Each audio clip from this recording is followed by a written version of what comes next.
আপনি হয়তোবা জানলে অবাক হবেন, পৃথিবীতে এমনও একটি দেশ আছে যেখানে মানুষ বাসে বা ট্রেনে নয়, অফিস শেষে নদীর স্রোতে বেছে নেয় ঘরে ফেরার পথ। আধুনিক শহর, নিখুঁত পরিবেশ আর কর্মব্যস্ত জীবনের এই দেশটি গ্রীষ্ম এলেই রূপ নেয় এক অন্যান্য দৃশ্যে। বলছিলাম সুইজারল্যান্ডের কথা।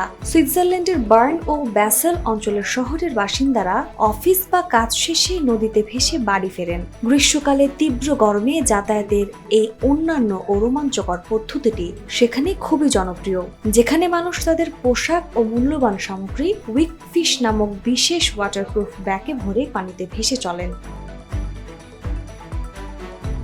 কেউ কেউ ২০ থেকে ৩০ মিনিট সময় ধরে নদীর স্রোতে ভেসে নিজের বাড়ির কাছাকাছি ঘাটে উঠে যায়। এতে একদিকে যেমন যাতায়াত খরচ বাঁচে, অন্যদিকে পরিবেশও রক্ষা পায়, কারণ কোনো গাড়ি বা মোটর চালিত ইঞ্জিন ব্যবহৃত হয় না, ফলে কার্বন নিঃসরণ প্রায় শূন্যে নেমে আসে। মূলত এই কাজের পেছনে রয়েছে সুইজারল্যান্ডের গভীর পরিবেশ সচেতনতা। দেশটি বহু বছর ধরে টেকসই জীবনযাপনে বিশ্বের শীর্ষস্থানে রয়েছে।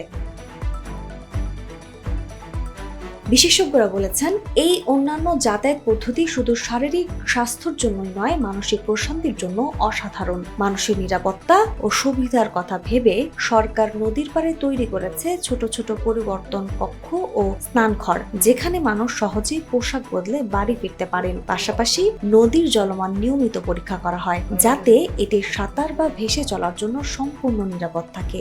নাজমুন নাহার, উসবা, দৈনিক নিরপেক্ষ। নিরপেক্ষ, সত্য প্রকাশে আপোষহীন।